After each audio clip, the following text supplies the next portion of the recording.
बिस्मिल्लाहिर्रहमानिर्रहीम। शुरू करता हूँ अल्लाह के नाम से जो बड़ा मेहरबान नहायत रहम करने वाला है। जी सर, अस्सलाम वालेकुम रहमतुल्लाहि व बरकातहू। वालेकुम अस्सलाम रहमतुल्लाह। सर कैसे हैं आप? जी अल्हम्दुलिल्लाह, अल्लाह का बड़ा एहसान है। तबीयत से ठीक है जी? जी अल्हम्दुलिल्लाह। दोबारा फिर तारफ। इनाम इलाही हाफिज़ मुश्तरका कैटल फार्म राजोवाल उकाड़ा। पार्ट 3 है जी सर। तो इसमें ये सवाल होगा, तैयारी के दौरान जानवर का वज़न कितनी बार चेक करें? देखिए जी, मैं तो ये समझता हूँ जो नए फार्मर हैं उनको हर 15 दिन बाद जानवर का वज़न चेक करना चाहिए और देखते रहना चाहिए कि कौन सा जानवर वज़न गेन कर रहा है, कौन सा नहीं कर रहा। आप पहले 15 दिन बाद जानवर वज़न चेक करें। अगर कोई जानवर वज़न नहीं भी बढ़ा रहे हैं तो कोई परेशानी वाली बात नहीं है, जानवर का माहौल चेंज हुआ होता है, आपने परेशान नहीं होना। महीने बाद फिर दोबारा चेक करें। अगर आप महीने बाद दोबारा चेक करते हैं, यानी कि 15 दिन के वक्फे के साथ जब पूरा महीना हो जाता है दोबारा चेक करें। अगर तब भी आपको कुछ जानवर ऐसे हों कि वो वज़न ना दे रहे हैं तो आप उन जानवरों को निकाल दें, बेशक आपको 1000-1500 नुकसान हो, क्योंकि ये ना हो कि वो 3 महीने आपके फार्म पर रहें और मुसलसल नुकसान करते जाएँ। तो 15 दिन के बाद जानवर का वज़न चेक करते रहना चाहिए। Right sir. वज़न कम होने की सूरत में कौन सी एहतियाती तदबीर इख्तियार की जाए? वज़न कम होने की बछड़ों की, कट्टों की, अभी बछड़ों के टॉपिक पर बात हो रही है। जी अगर जानवर का वज़न कम हो जाता है जी तो फिर हमें कौन सी एहतियाती तदबीर इख्तियार करनी, वज़न बढ़ाएं? देखिए जी, अगर आप बेस जानवर डालते हैं, बेस जानवरों का जब आप 15 दिन के बाद वेट करते हैं जी सर, तो वो अगर उसमें से 2-3 बछड़े ऐसे हैं जो वज़न अपना कम कर चुके हैं तो वो तो फिर आपकी खुराक सही है, वैसे वो जानवर जो हैं वो इतने अच्छे नहीं हैं या वो अभी खुराक पर एडजस्ट नहीं हुआ। अगर आपका पूरा फ्लॉग ही आपको रिजल्ट नहीं दे रहा तो फिर आपको अपनी खुराक पर देखना चाहिए, आपको अपनी मैनेजमेंट में देखना चाहिए कि आप गलती कहाँ पर कर रहे हैं। अपनी गलती देख के अपनी गलती को आपको दूर करना चाहिए। जो जानवर ग्रोथ नहीं करता, जी मिसाल के आपके पास 70 जानवर माशाल्लाह खड़ा है, जी तो आपको पता चल गया मेरा ये जानवर ग्रोथ नहीं कर रहा, जी फिर क्या करना चाहिए? उसको फौरन निकाल देना चाहिए और कुछ भी नहीं करना चाहिए। उसकी असल वजह क्या है? उसकी वजह ये है कि अगर एक जानवर आपका जो है वज़न नहीं कर रहा, आप उसकी ट्रीटमेंट की तरफ जाएं, उसको प्रॉपर उसकी केयर करने की तरफ जाएं, आप ज़्यादा खर्चे का, क्योंकि हमने 10-12 हज़ार रुपया 3 महीने में प्रॉफिट लेना होता है, तो आप एक बछड़े पर ही अपनी जो है सारी तवज्जो कर दें और उस पर खर्चा कर दें तो फिर वो मुश्किल हो जाता है। आप 1000-1500 अगर आपको कम भी मिल रहा है आप उसको सेल कर दें और दूसरे बछड़ों की तरफ फोकस करें। ठीक हो गया सर। मेरा नेक्स्ट क्वेश्चन 24, अभी 24 नंबर पर पहुंचे। जी कोई बात नहीं। थकावट तो नहीं महसूस हुई? नहीं सर। अगर होगी तो पानी पी लें। नहीं नहीं। 90 दिन में डॉक्टर के कितने विजिट होने चाहिए और इसकी फ़ीस क्या होगी आपके अंदाजे के मुताबिक? देखिए जी, जो नए फार्मर हैं ना वो इन चीज़ों को देखते हैं जी, डॉक्टर को रोज़ाना बुलाया जाए, 10 दिन बाद बुलाया जाए, एक प्रॉपर वो समझते हैं ये बहुत बड़ी रॉकेट साइंस है। ये कोई रॉकेट साइंस नहीं है। कोई डॉक्टर का प्रॉपर विजिट आप कहें कि 5 दिन बाद लाजमी है, ऐसा कुछ भी नहीं है। आप जब फार्मिंग में एंटर होंगे आपको खुद ही पता चल जाएगा मैंने क्या करना है क्या नहीं करना, आस्ता आस्ता। हमारे पास तो यहाँ पर सरकारी डॉक्टर हैं, कोई उनका जब हमें ज़रूरत पड़ती है, किसी जानवर को मसला बनता है हम तब बुलवा लेते हैं, अदरवाइज़ छोटा मोटा मसला होता है तो हम खुद ही देख लेते हैं। ठीक है सर। सर आपके पास 70 जानवर हैं, एक अंदाजे के मुताबिक मैं आपसे सवाल करना चाहूँगा, 50 जानवरों के लिए कितनी जगह दरकार होनी चाहिए? 20 के लिए, 50 के लिए आप बता सर मैं ये बता देता हूँ, 20 के भी छोड़ें, 50 के भी छोड़ें, 70 नहीं सारे जानवरों को छोड़ें। मैं एक फार्मूला दे देता हूँ, वो हर बंदा अपना फार्मूला उसका फार्मूला जो निकाल के जानवर देख ले। 120 स्क्वायर फीट फी जानवर को जगह चाहिए होती है। 250 kg वाला बछड़ा हो उसको 120 स्क्वायर फीट जगह चाहिए। 40 स्क्वायर फीट जो है वो ज़रा पंजाबी में मैं बताता हूँ, वो कवर्ड एरिया होना चाहिए और जो है 80 स्क्वायर फीट वो होना चाहिए ओपन एरिया। मेरा कहने का मकसद ये है कि 120 फीट जो है वो जगह होनी चाहिए। स्क्वायर फीट हर बंदा समझता है। अच्छा। अगर किसी बंदे को नहीं पता चले तो वो किसी बंदे से पूछ ले कि स्क्वायर फीट किसे कहते हैं। एक जो फिट होता है चारों तरफ से उसको अगर मैच की जाए, एक फिट होना चाहिए तो उसको एक स्क्वायर फीट कहते हैं। जी। अब 120 स्क्वायर फीट एक जानवर के लिए जगह होनी चाहिए, उसके 3 हिस्से करने हैं। एक हिस्सा जो होना चाहिए वो कवर्ड एरिया होना चाहिए जिसके ऊपर छत होनी चाहिए, यानी कि 40 स्क्वायर फीट छत होनी चाहिए, और जो 2 हिस्से होने हैं 80 स्क्वायर फीट के वो ओपन होने चाहिए। गुड। शेड लोहे का हो या सीमेंट का हो, आपके ख्याल में? देखिए जी, मैंने तो बनाया सीमेंट का, तो मैं कहूँगा सीमेंट का अच्छा है। लोहे का शेड जो है उसका मसला ये है कि ये फैट जो डेयरियों वाले हैं वो खर्चे ज़्यादा करते हैं। उनका काम होता है करोड़ों में, 4-4 लाख की गाय होती है, 5-5 लाख की। जी जी। तो वो उसके अंदर प्रॉपर शावर लगाते हैं, हर चीज़ मुकम्मल करते हैं। उनका जो टेम्परेचर है वो बल्कि उसके अंदर टेम्परेचर मीटर भी लगे होते हैं, टेम्परेचर पूरा रखते हैं। अब फैटनिंग फार्म पे हम इतने खर्चे अफोर्ड नहीं करते कि हम जानवरों का टेम्परेचर पूरा रखें। टीन का जो शेड है वो बना के, लोहे का शेड बना के उसके अंदर शावर लगाएं। तो वो शावर जो शेड होता है उसके अंदर गर्मी ज़्यादा होती है अगर शावर वगैरह ना लगाया जाए।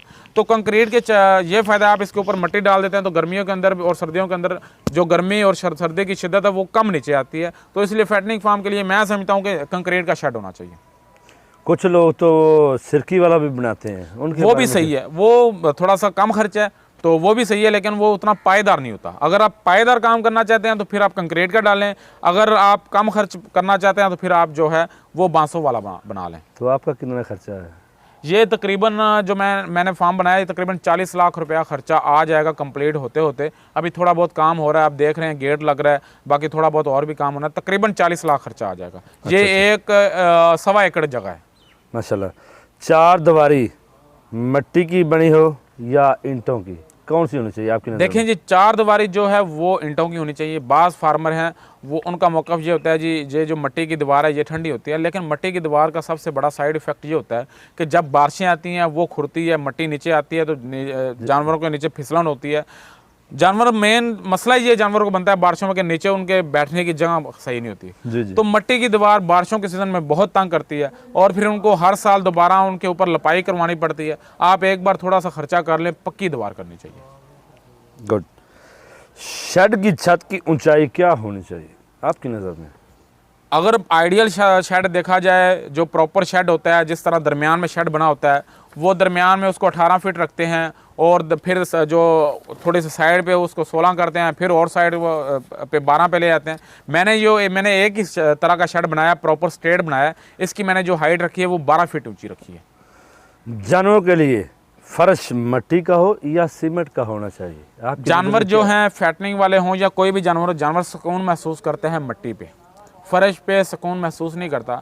लेकिन हम फार्मर लोग अपनी आसानी के लिए जो शेड होता है, जो कवर्ड एरिया होता है, उसके नीचे पक्का कर देते हैं जहाँ पर जानवर ने खुराक खानी होती है, ताकि अगर वहाँ पक्का ना किया जाए तो वहाँ पर जो है फिसलन बहुत ज़्यादा हो जाती है, जो कीचड़ है बहुत ज़्यादा हो जाता है, जानवर सुकून नहीं महसूस कर सकता।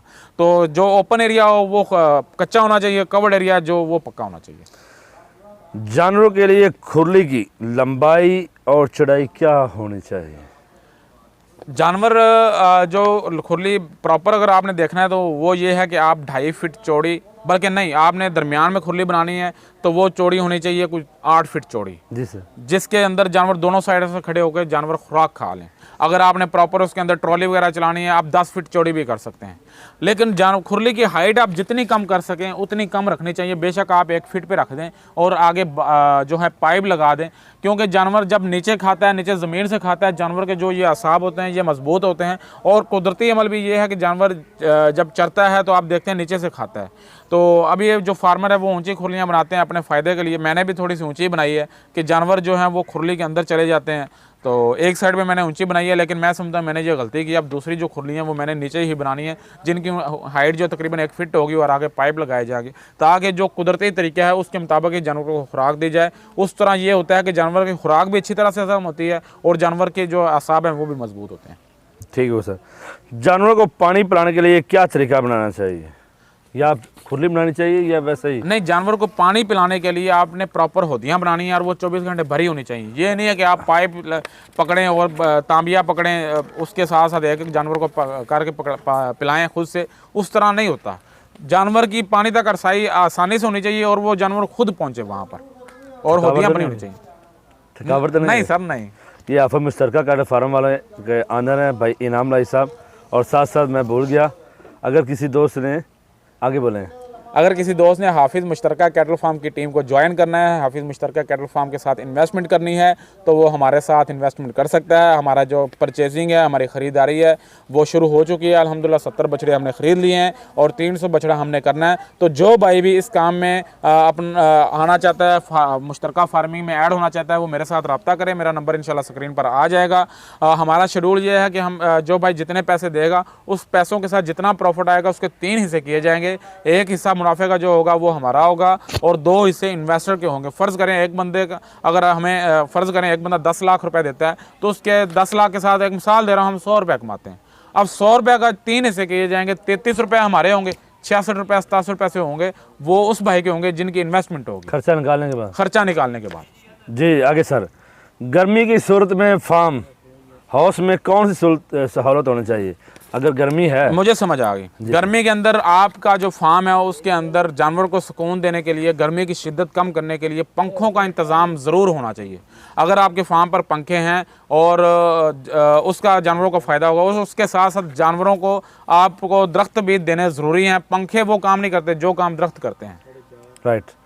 सर्दी में जी, फार्म हाउस में कौन सी सहूलत होनी चाहिए? सर्दी के अंदर जानवरों का जो है आपने कवर्ड एरिया दिया हुआ है, उसके जो खला वगैरह होते हैं छत के वो बंद होने चाहिए और जानवर को साइडों से तरपालें लगाने चाहिए। एक साइड से ओपन होना चाहिए, बाकी 3 साइडें जो कवर्ड होने चाहिए ताकि हवा की क्रॉसिंग ना हो और सर्दी जानवरों के ऊपर कम अटैक करें। या आप ऐसा समझ लें कि जानवर को आपने कम सर्दी से ज़्यादा बचाना है। राइट। तो मेरा एक और सवाल है जानवरों के मतलब, फर्श की सफाई के लिए क्या इस्तेमाल करें? मिसाल पर एक आदमी ने फर्श लगाया हुआ है, या पानी के साथ सफाई करे या फिर फोड़े के साथ, जो पंजाबी में फोड़ा पंजाबी के। जी देखें, ये फैटनिंग फार्म है, पहले आपको बता रहा हूँ, ये इतने वेल डेकोरेटेड या वेल फर्निश्ड नहीं होते। जी जी। क्योंकि जो डेयरियाँ होती हैं वो बेहतरीन किस्म का फर्श होता है, हर चीज़। अगर तो किसी फार्मर का जो ऐसा निज़ाम है कि वो पाइप से पानी की सफाई करे और पाइप से सफाई हो जाए तो फिर पाइप से करनी चाहिए। अगर जो फर्श है वो इतना अच्छा नहीं है, ऊंचा नीचे ऊपर नीचे है, तो फिर आप घोड़े का इस्तेमाल कर लें।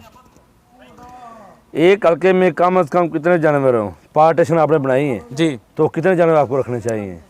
वो आपके पास 1000 है या 1500 जानवर है जी, या एक आदमी का 20 है, वो तो छोड़ें जी। जिनके पास ज्यादा जानवर है। देखें जी, आप 50-50 बछड़ों का एक मतलब जो है शेड बनाते जाएं, पार्टीशन करते जाएं, एक हिस्से में 50, फिर अगले में 50, इस तरह करते हैं, 40-40 करते जाएं। वो आप अपनी मर्जी से कितने भी कर सकते हैं। मेरा ये अहम बहुत ही ज़रूरी सवाल है, ये मेरा बछड़ा फार्मिंग के मतलब दोस्त काफ़ी परेशान भी होते हैं, ये बहुत इम्पोर्टेंट सवाल है।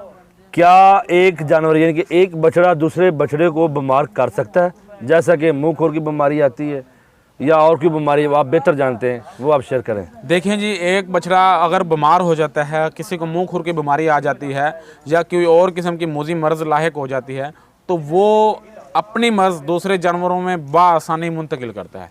इसलिए आप जब भी फार्म बनाएं, जब भी शेड बनाएं, अपने शेड के अंदर एक ऐसी प्रॉपर मखसूस जगह बनानी चाहिए जहां पर आप जब मंडी से जानवर लेके आते हैं पहले उनको वहां पर स्टे करवाएं, वहां पर वैक्सीनेशन शेड्यूल मुकम्मल करें, फिर अपने फार्म के अंदर दूसरे जानवरों के साथ छोड़ें।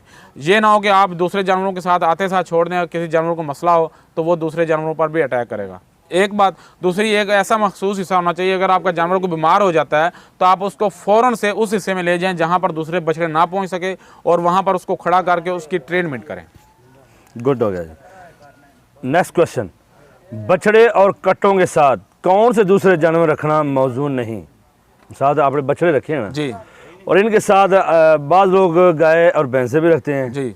कुछ और चीज़ें भी समझे, बकरियां भी रख सकते हैं। देखें जी, भी। बछड़े और कट्टे अगर आप रखते हैं तो उनके साथ आप फीमेल तो कम से कम फीमेल नहीं रख सकते। ना ही गाय रख सकते हैं, ना ही भैंस रख सकते हैं, ये चीज़ें नहीं रख सकते।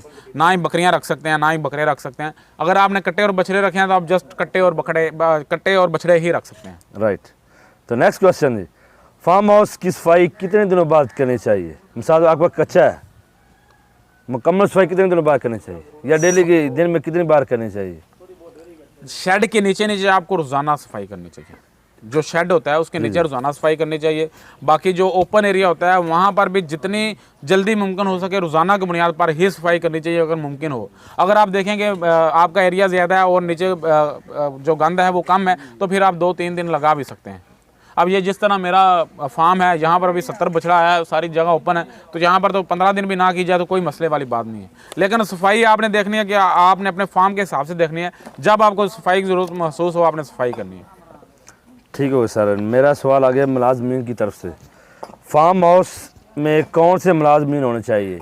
आया कि बछड़ा फार्मिंग के रिलेटेड हो, जिनका एक्सपीरियंस अच्छा होना चाहिए, या जो बाहर से पकड़े शाबा ताश के रखो?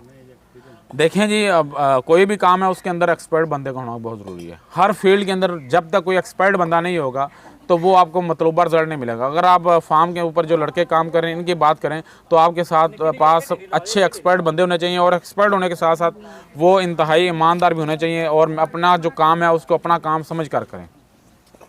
ठीक है सर, एक और सवाल, खुराक और सफाई के लिए कितने जानवरों पर एक मुलाजम रखा जाए? ये जो फैटनिंग फार्म का काम है ये बहुत आसान काम है।